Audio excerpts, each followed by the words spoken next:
Hey everyone.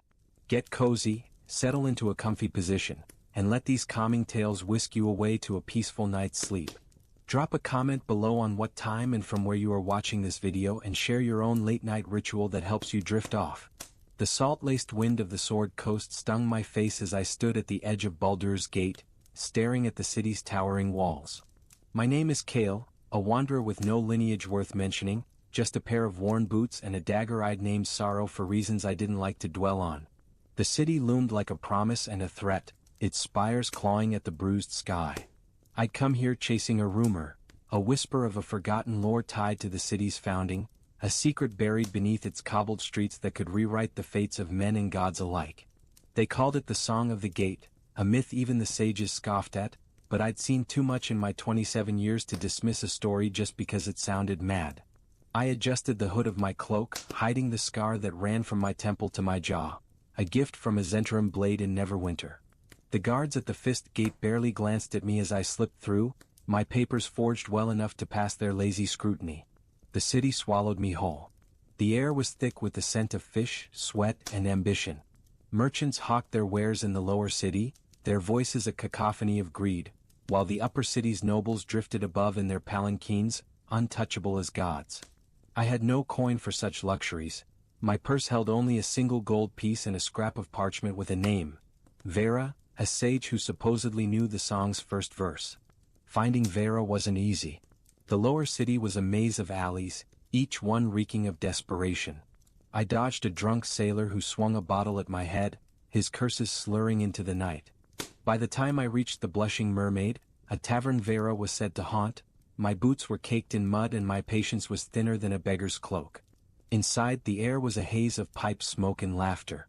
I scanned the room, my eyes landing on a woman in a corner booth, her silver hair braided tight, her eyes sharp as a hawk's.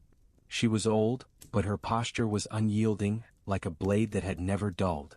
"You're Vera?" I asked, sliding into the seat across from her without invitation. She didn't look up from her mug. "Depends on who's asking." "Kael. I'm here about the song." Her eyes flicked to mine, narrowing. "Most folk who chase the tale end up dead or mad. Which one are you aiming for?" I leaned forward, lowering my voice. "I'm aiming for answers. They say you know the first verse, the one tied to Baldur himself." Vera's lips twitched, not quite a smile. "You've got nerve, I'll give you that. But the Song of the Gate isn't some bard's ditty. It's older than this city, older than the gods who squabble over it. You want the first verse? It'll cost you." I slid my last gold piece across the table. She snorted but pocketed it. "Not enough for the verse, but enough for a warning. The song's tied to the void, to a power that even Baal wouldn't touch. Find the second verse and you'll wish you hadn't." "Where do I start?" I pressed, ignoring the chill her words sent down my spine. She sighed, leaning back. "The underseller. There's a man there, calls himself the Shadow. He knows more than he should. But watch your back, Kael. The song doesn't just sing, it screams." I left the tavern with her warning echoing in my head, the weight of it heavier than the dagger at my hip. The undercellar was no place for the faint-hearted, a warren of tunnels beneath the city where thieves and worse made their deals. But I'd come too far to turn back now. The song was calling and I was fool enough to answer.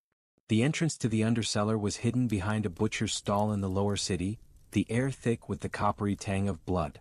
I slipped the butcher a silver coin, stolen from a pickpocket who'd gotten too close, and he grunted, shifting a crate to reveal a trapdoor. The stairs descended into darkness, the kind that felt alive like it was watching you. My torch flickered as I moved deeper, the walls slick with damp and something I didn't want to name. The undercellar was a city of its own, a shadow beneath Baldur's Gate where the rules of light and law didn't apply. I found the Shadow in a cavern lit by braziers that cast writhing shapes on the walls. He was lean, almost skeletal, his face half hidden by a hood. His eyes glinted like coins in a well. "You're the one asking about the song," he said before I could speak, his voice a low rasp. "Vera sent you." I nodded, my hand resting on Sorrow's hilt. "She said you know the second verse." He laughed, a sound like dry leaves. "I know more than that. But knowledge isn't free, wanderer. What do you offer?" I had nothing but my blade and my wits, and I wasn't about to part with either. "Name your price," I said, stalling. The Shadow tilted his head, studying me. There's a relic in the upper city in the estate of Lord Torlin. A crystal small enough to fit in your palm, etched with runes older than the gate itself. Bring it to me and I'll give you the verse. Stealing from a noble's estate? I said, raising an eyebrow.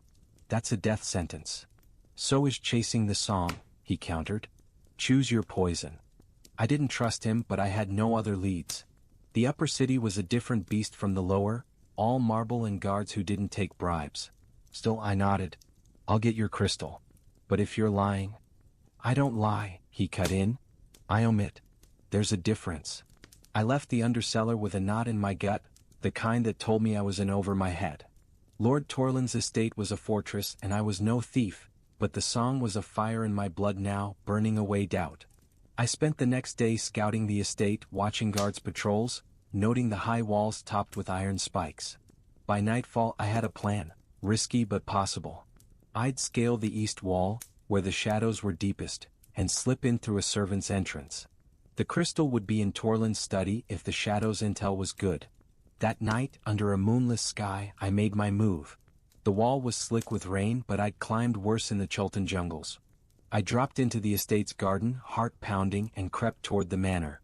The servant's door was unlocked. Too easy, I thought, but I pushed inside. The study was on the second floor, its door guarded by a single man. I knocked him out with a blow to the temple, quick and quiet, and slipped inside. The crystal was there on a pedestal, glowing faintly. I grabbed it, but as my fingers closed around it, the room flared with light. Runes on the walls blazed and a voice, not human, not alive, whispered, "Thief." I bolted, the crystal clutched to my chest as alarms screamed and boots thundered behind me. I barely made it out, leaping from a window into the garden, twisting my ankle but running anyway. Back in the undercellar, I tossed the crystal at the shadow's feet. "Your verse," I growled, panting. He picked it up, his smile sharp. "Well done. The second verse speaks of a key hidden in the blood of the gate's first child. Find her descendant and you'll find the next piece." "Who's the descendant?" I demanded. He shrugged. "That's for you to learn. But a hint, the blood runs closer than you think." I left, the crystal's glow still burning in my mind, and a new question clawing at me. Who was the gate's first child? The shadow's words haunted me as I stumbled back into the lower city, the crystal's weight gone but its memory heavy. The gate's first child, Baldur, the city's founder, had no known heirs, at least not in any tome I'd read. But the song was no ordinary tale, and I was starting to suspect it wasn't just a story but a map, leading to something buried deep in the city's bones. My ankle throbbed from the jump, but I couldn't stop. Not now. I needed answers, and the only place to find them was the Hall of Wonders, a temple to Gond where scholars hoarded knowledge like dragons hoarded gold. It was in the upper city, a place I'd barely escaped hours ago, but I had no choice. I cleaned myself up in a back alley fountain, stole a cleaner cloak from a drunk and made my way to the temple. The guards let me in after I spun a tale about being a scholar from Waterdeep, my forged papers holding up under their scrutiny. Inside, the hall was a marvel, gears whirring in the walls, mechanical birds singing in golden cages. I found a young priest, a nervous boy named Taryn, and slipped him a copper to point me to the oldest records. He led me to a dusty archive, shelves groaning under the weight of scrolls and tomes. I spent hours there, my eyes burning as I pored over texts about Baldur's voyages, his founding of the gate, his disappearance. Nothing mentioned a child. Then I found it, a single line in a crumbling journal, written by a sailor who'd served under Baldur. The captain spoke of a daughter born in secret, left in the city to guard its heart. No name, no details, but it was enough. Baldur had a child, and if the shadow was right, her bloodline still lived. I was about to leave when Taryn returned, his face pale. "You need to go," he whispered. "The Fist are coming. Someone saw you at Torlin's estate." My heart sank. I'd been careful but not careful enough. I slipped out a side door, the boy's warning ringing in my ears, and melted into the city's shadows. The Fist, Baldur's Gate's guards, weren't known for mercy, especially not for thieves. I needed to find the descendant before they found me. By dawn, I was back in the lower city, holed up in a dockside tavern. I overheard a name, Lyra, a healer who worked among the poor, rumored to have strange powers. Some said her touch could mend bones. Others whispered she spoke to spirits. If anyone was tied to the city's ancient blood, it was her. I found her in a makeshift clinic, a woman with eyes like storm clouds and hands stained with herb juice. "You're Lyra?" I asked, stepping into the cramped room. She didn't look up from bandaging a child's arm. "And your trouble? What do you want?" I hesitated, then told her the truth, about the song, the shadow, the blood of the gate. Her face didn't change, but her hands stilled. "You're chasing a ghost," she said finally. "But if you're right and I'm what you say, then you're not the only one looking for me." Before I could ask what she meant, the door burst open. 3 men in black cloaks stormed in, their blades drawn. "The healer comes with us," one growled. I didn't think. I drew sorrow and lunged. The first man's blade met mine with a clang that echoed through the clinic. Lyra grabbed the child and ducked behind a table, her eyes wide but steady. I parried a second strike, my dagger no match for their long swords, but I was faster. I kicked a stool into the second man's legs, sending him sprawling, and drove sorrow into the first shoulder. He screamed, dropping his weapon, but the third was on me, his blade grazing my arm before I rolled away. "Who sent you?" I shouted, dodging another swing. The third man grinned, his teeth yellowed. "The song sings to us all, fool." I didn't have time to parse that. I grabbed a jar of herbs from Lyra's shelf and threw it, shattering it against his face. He staggered, blinded, and I tackled him, pinning him to the ground. "Talk," I growled, sorrow at his throat. "Cyric's hand," he spat. "They know about the blood. They'll kill her to silence the song." I knocked him out with a fist to his temple and turned to Lyra. "We need to move. Now." She didn't argue, grabbing a satchel and following me out the back. The streets were alive with the chaos of mourning, hawkers and dockworkers oblivious to the danger.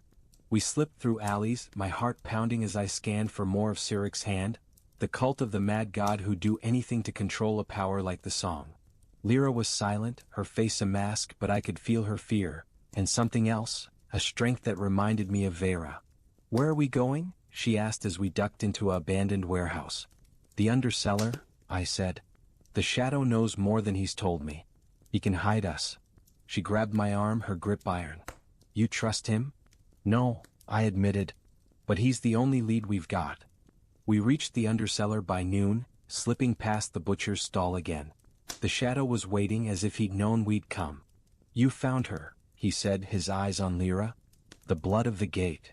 Lyra stepped forward, unafraid. "If I'm what you say, tell me what the song is."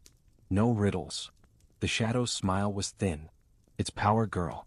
The gate was built on a rift, a tear to the void where gods fear to tread.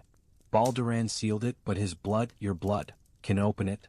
The song is the key and Cyric's hand wants it." I felt a chill. "You knew they were after her.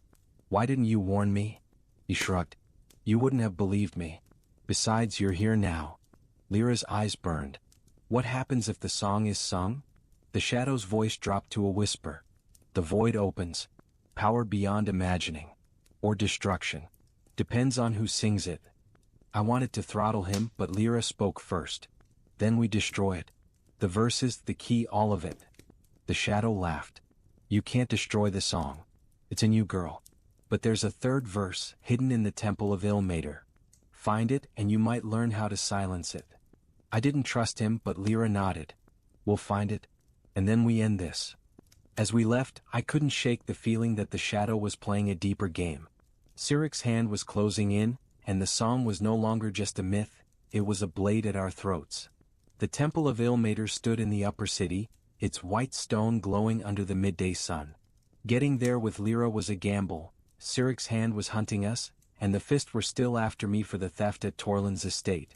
We moved at dusk, cloaked and silent, sticking to the shadows of the lower city until we reached the temple's gates. The priests let us in after Lyra spun a tale about seeking sanctuary, her healer's hands lending her credibility. Inside, the temple was a haven of quiet, the air heavy with incense and the soft moans of the suffering. Ilmater's faithful tended to the wounded, their faces lined with compassion. I felt out of place, my scars and blood-stained cloak marking me as an intruder. Lyra, though, seemed at home, her eyes softening as she passed a woman writhing in pain. "We need the archives," I whispered. "The third verse." She nodded, leading me to a priest who looked old enough to have seen Baldur himself. "Father Elric," she said, her voice gentle. We seek knowledge of the city's founding. Elric's eyes were clouded, but his voice was firm. Knowledge is a burden. What do you seek? The Song of the Gate, I said, watching his face. He flinched just barely. That is no tale for the living. But if you must know, the third verse is carved in the crypts beneath the altar. Be warned, it is guarded. We descended into the crypts, the air growing colder with each step. The walls were lined with tombs, their names faded by time. At the center was a stone slab, etched with runes that pulsed faintly, like a heartbeat. I traced them with my fingers, feeling a hum in my bones. The verse was there, in an ancient dialect I could barely read, but Lyra's eyes widened as she whispered the words. It speaks of a choice, she said. The blood can sing the song to open the void, or to seal it forever. But the cost, her voice trailed off. What cost? I asked, dread pooling in my gut. She met my eyes. The blood must be spilled. Mine. Before I could argue, the crypt shook. Dust fell from the ceiling and a voice, cold, commanding, echoed. You cannot hide, child of the gate. Cyric's hand had found us. 5 figures in black cloaks emerged from the shadows, their blades gleaming. At their center was a woman, her face half-masked, her eyes burning with fanaticism. Give us the girl, she said, and you walk away, wanderer. I drew sorrow. Not a chance. The fight was brutal. I took down 2 before a blade caught my side, pain flaring white-hot. Lyra fought beside me, her hands weaving spells I hadn't known she could cast, bolts of light searing our enemies. But the masked woman was relentless, her sword a blur. I tackled her, driving her to the ground, but she laughed, her voice chilling. The song will be sung with or without you. Lyra grabbed my arm, pulling me toward a side passage. We can't win here. Run. We fled, the verse's words burning in my mind. The cost was her life, but I'd be damned if I let that happen. The song was a curse, and I was starting to hate it as much as I needed it. We stumbled through the crypt's narrow passage, the sounds of pursuit fading but never gone. My side burned where the blade had bitten, blood soaking my tunic, but I gritted my teeth and kept moving. Lyra's face was pale, her breath ragged, but her eyes held a fire that kept me grounded. The third verse's words echoed in my head. The blood must be spilled. I didn't know if it was literal or some cryptic metaphor, but I wasn't about to let Lyra die for a song, no matter what power it promised. The passage opened into a forgotten chamber, its walls carved with faded reliefs of Baldur's voyages, ships battling krakens, stars guiding the way. A stone altar stood at the center, stained dark with what I hoped wasn't blood. Lyra collapsed against it, her satchel spilling herbs and a small knife onto the floor. We can't keep running, she said, her voice steady despite her trembling hands. Cyric's hand, they'll never stop. I knelt beside her, checking my wound. It wasn't deep, but it hurt like the hells. Then we fight smarter, I said. The shadow's holding something back. He knew about the hand, about you. We need to know what else he's hiding. Lyra's eyes narrowed. You think he's using us? I think everyone's using us, I muttered, tearing a strip from my cloak to bind my side. But he's our only way to the song's end. We find him, we make him talk. She nodded, but her gaze drifted to the altar. This place, it feels alive. Like the song's here watching. I felt it too, a hum in the air like the city itself was breathing. The reliefs on the walls seemed to shift when I wasn't looking, their shapes twisting into something older, hungrier. I shook it off. We move at dawn. The fist will be watching the streets, but the hand's worse. We stick to the alleys, get back to the undercellar. We rested as best we could, taking turns keeping watch. Lyra spoke little, but I caught her tracing the runes from the crypt in the dust, her lips moving silently. I wanted to ask what she was thinking, but the weight of her words, the blood must be spilled, kept me silent. I'd lost people before, friends and lovers alike, to blades and bad luck. I wasn't losing her too. Dawn came too soon. We slipped out of the temple through a sewer grate, the stench of the city's underbelly choking us as we made our way to the lower city. The streets were quieter than usual, the air tense. Word of the fight in the crypt must have spread. I kept my hood low, sorrow ready at my hip. Lyra moved like a ghost, her healer's calm masking the storm I knew was brewing inside her. We reached the undercellar by mid-morning, the butcher's stall unguarded this time. That should have been my first warning. The tunnels were too quiet, the braziers unlit. When we reached the Shadow's cavern, he was there, but he wasn't alone. The masked woman from the crypt stood beside him, her sword sheathed but her smile sharp as a blade. Two more of Cyric's hand flanked her, their eyes glinting with malice. "You bastard," I spat, drawing sorrow. "You sold us out." The Shadow raised a hand, his voice calm. "Not sold. Bargained. The song requires sacrifice, Kael. You've brought her, and now the hand will finish what Baldur started." Lyra stepped forward, her voice cold. "You think I'll let you spill my blood for your madness?" The woman laughed. "You don't have a choice, child of the gate.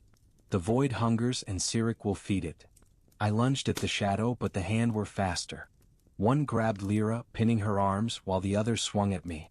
I ducked, sorrow slicing his thigh, but the masked woman was on me, her blade a whirlwind. I parried, my wound screaming, but I held my ground. Lyra twisted free, her knife flashing as she drove it into her captor's side. The cavern erupted in chaos. The Shadow didn't fight. He watched, his eyes gleaming, and I realized he wasn't just a traitor, he was something else, something older. I fought my way to him, dodging blows, and grabbed his cloak. "What are you?" I demanded. He smiled, and for a moment, his face wasn't human, it was a void, a starless night. "I am the song's keeper," he whispered. "And you are its instrument." Before I could react, Lyra shouted, "Kael, the altar." I turned to see her standing by a stone slab, identical to the one in the temple, its runes glowing. She slashed her palm, blood dripping onto the stone, and the air screamed. The Shadow's smile vanished. "You fool," he hissed. "You'll wake it." The ground shook, and the song, whatever it was, began to sing. The sound wasn't music. It was a wail, a chorus of voices that clawed at my mind, tearing at memories I'd buried deep. My sister's death in Luskan, the Zentrum's blade across my face, the nights I'd screamed into the dark for someone to hear. The runes on the altar pulsed, their light searing my eyes, and the cavern walls seemed to melt, revealing a vast, starless void beyond. Lyra stood frozen, her blood still dripping, her face a mask of horror and resolve. "Stop it!" I shouted, grabbing her arm. The Shadow lunged, but I drove sorrow into his shoulder, pinning him to the wall. The masked woman was gone, her men dead or fled, but I barely noticed. The song was alive, and it was tearing the world apart. Lyra's voice trembled but held firm. "The verse," it said, "the blood can seal it. I have to finish this." "No," I growled, my grip tightening. "There's another way. There has to be." The Shadow laughed, blood trickling from his wound. "There's no other way, Wanderer. The void demands her life, or it takes everything." I wanted to kill him, to carve that smug certainty from his face, but the void was growing, a black maw swallowing the cavern's edges. Lyra pulled free, her eyes meeting mine. "Kael, listen. I've spent my life healing others. If this is what it takes to save the gate, to save you, don't you dare," I cut in, my voice breaking. "I didn't drag you through this to watch you die." She smiled, soft and sad. "You didn't drag me. I chose this." Before I could stop her, she pressed her bloody hand to the altar, chanting words I couldn't understand. The song grew louder, a scream that shook my bones, and the void pulsed, shrinking slightly. The Shadow howled, his form flickering like a candle in a storm. "You can't stop it," he roared. "The song is eternal." But Lyra kept chanting, her voice rising over the chaos. I fought to reach her, shoving past the Shadow, who collapsed, his body dissolving into ash. The void was closing, but Lyra was fading too, her skin pale as moonlight, her eyes dimming. I grabbed her, pulling her from the altar, but she was heavy, limp in my arms. "Lyra, stay with me," I begged, my voice raw. "You don't get to leave." She touched my face, her fingers cold. "The song's not done, Kael. There's one more verse. Find it, in the sea." Her eyes closed, and the void snapped shut, the cavern silent. I held her, my heart a fist in my chest, refusing to believe she was gone. But her chest didn't rise, and her hand fell from mine. The song had taken its price, and I hated it more than ever. I don't know how long I sat there, cradling her. The fist found me at dawn, their boots echoing in the tunnels. They didn't arrest me, maybe they saw the blood, the ash, and decided I wasn't worth the trouble. I buried Lyra in the cliffs outside the city, where the sea sang its own song. Her last words burned in me, one more verse in the sea. I didn't want to keep going. I wanted to burn the city down, to curse the gods and the song and everything that had led me here. But Lyra's face, her smile, wouldn't let me stop. She'd given everything to seal the void, and I owed her the rest of the story. The sword coast stretched before me, its waves crashing against the cliffs like an endless argument. I'd left Baldur's gate behind, its walls a bitter memory. My side still ached, my heart heavier than my pack, but Lyra's words drove me forward. The final verse was in the sea, and I'd find it or die trying. Sorrow hung at my hip, its name more fitting than ever. I bartered passage on a merchant ship, the star's grace trading my last dagger, save for sorrow, for a bunk. The captain, a grizzled half-orc named Gorzid, didn't ask questions, which suited me fine. The crew whispered about me, the scarred wanderer who stared at the waves like they owed him answers. I didn't care. The sea was vast and I had no map, only a dead woman's words and a fire in my gut. Days turned to weeks, the ship cutting through storms and calm alike. I spent nights on deck, listening to the waves, hoping for a sign. One night, under a sky thick with stars, I saw it, a shimmer in the water like the runes in the crypt. I leaned over the rail, my breath catching as the shimmer became a shape, a woman's face, her eyes like Lyra's but older, endless. She spoke, her voice a whisper in my mind, "The verse lies with the drowned in Baldur's tomb." I staggered back, heart pounding. Baldur's tomb was a myth, a sailor's tale of a sunken island where the gate's founder had vanished. But the song was no myth and I was done doubting. I went to Gorzid, demanding he change course.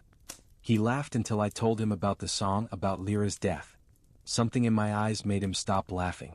"You're mad," he said, but he turned the ship toward the coordinates I'd pieced together from old charts, a patch of sea west of the Cloud Peaks.